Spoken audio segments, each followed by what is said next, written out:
Ngayon, yung mga naanib sa iglesyang itinatag ng unang siglo ng Diyos sa pamamagitan ni Kristo, galing po yun sa Saduseo, sa Pariseo, sa mga eskribas, galing sila sa Judaismo. Yan. Kaya tamang-tama po sa Biblia, ang kahulugan ng salitang ecclesia is a calling out. Tinawag sila palabas. Nung dati nilang kinalalagyan, tinipon sila sa isa. Meron pong isa na pinagtitipunan, 11.52 ng 1. At hindi dahil sa bansa lamang, kundi upang matipon din naman niya sa isa ang mga anak ng Diyos na nagsisipangalan. Ito pong isa na pagtitipunan ng Panginoong Hesus sa mga anak ng Diyos na nangangalat. Merong isa upang matipon din naman niya sa isa. Alin po yung isa na pagtitipunan niya sa lahat ng anak ng Diyos na nangangalat? Basahin po natin ang Efeso 4:4. May isang katawan at isang espiritu, gaya naman ang pagkatawag sa inyo sa isang pag-asa ng pagtawag sa inyo. Yun pong mga pinagtatawag ng Diyos, binigyan ng isang pag-asa sa pagtawag sa kanila ng Diyos, ay yung mga tinawag na yon, yun po ang bumubuo ng isang katawan. Gaya naman ika ng pagkatawag sa inyo.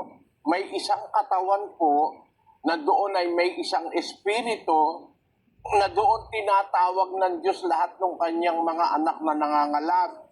Alin po yung isang katawan na doon tinatawag? Kaya nga ecclesia kasi tinawag sila. At tinipon sila sa isa. Ang isa na yon ay isang katawan. Ano po ang kahulugan ng katawan?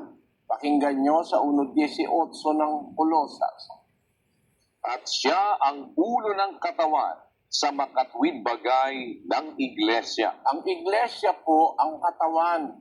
Yung katawan na yon ang doon niya tinitipon ang lahat ng mga anak ng Diyos. Yun po ang isa na pinagtitipunan. Kaya may isang katawan lang eh.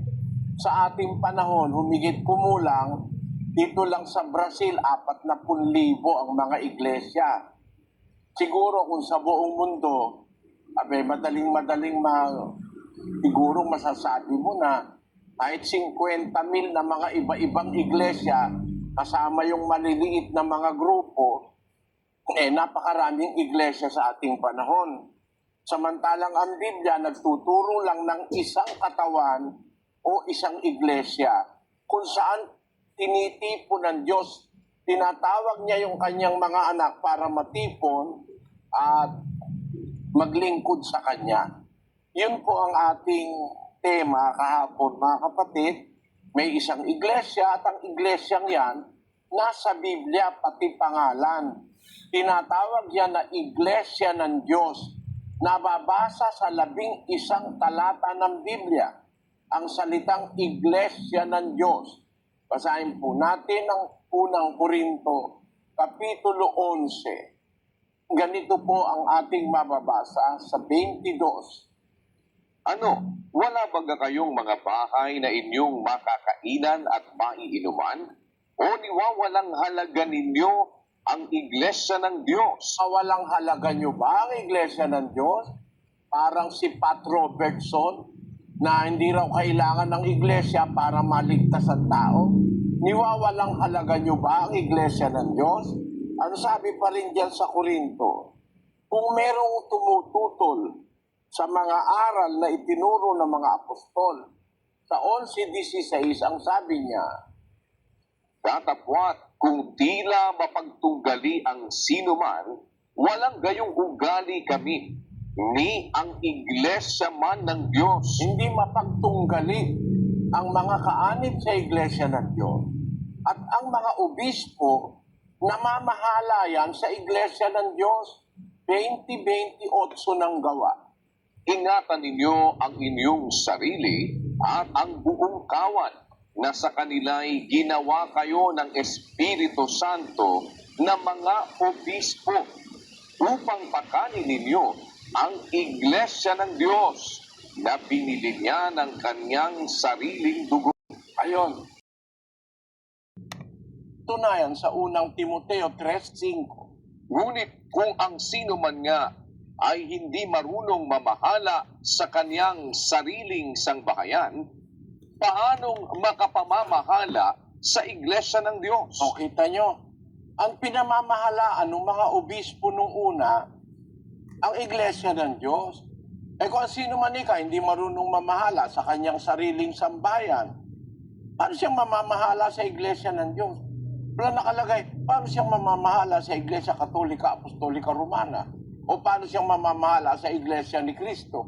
O paano siyang mamamahala sa iglesia Jerusalem Nueva? O sa iglesia Quadrangular?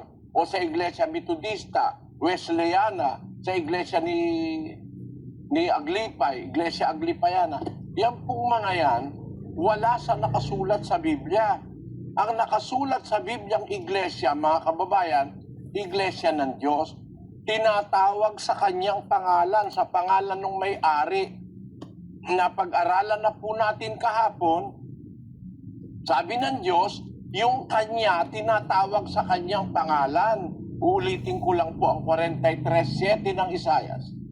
Bawat tinatawag sa aking pangalan at yaong aking nilikha ay sa aking kaluwalhatian, yaong aking inanyuan, oo, yaong aking ginawa. Maliwanag ano po, yung tinatawag sa kanyang pangalan, sabi ng Diyos, yun ang sa kanyang kaluwalhatian, that is for His glory.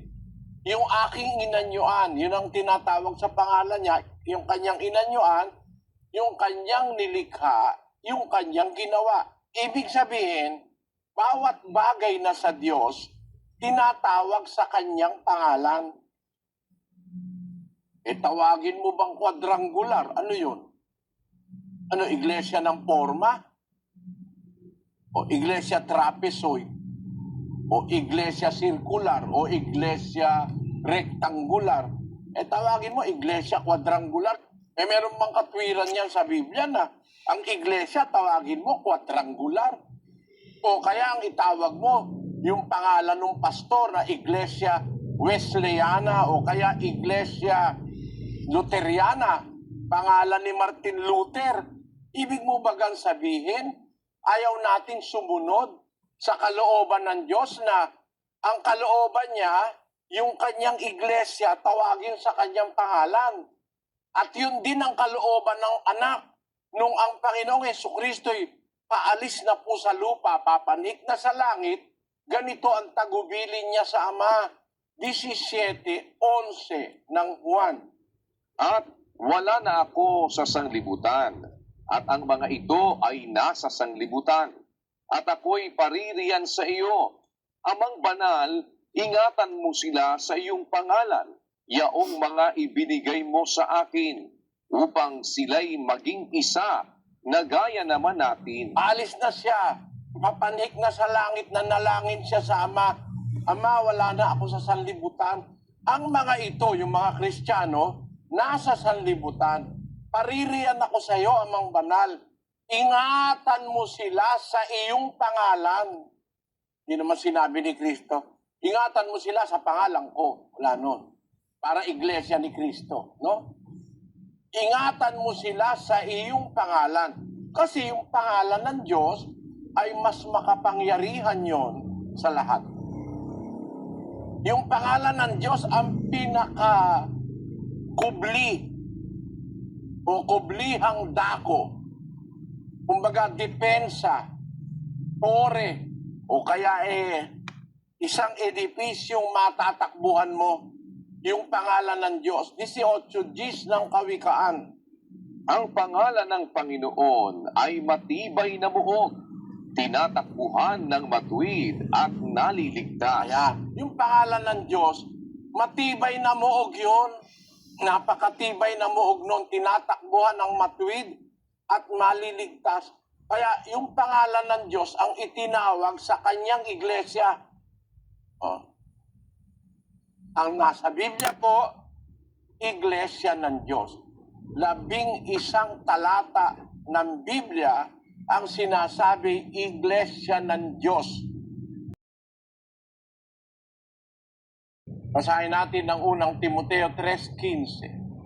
Ngunit kung ako'y magluwat ng mahabang panahon, ay upang maalaman mo kung paano ang dapat sa mga tao na ugaliin nila sa bahay ng Diyos, na siyang Iglesia ng Diyos na buhay at haligi at saligan ng katotohanan. Meron pa bang ibang iglesyang katotohanan sa Biblia?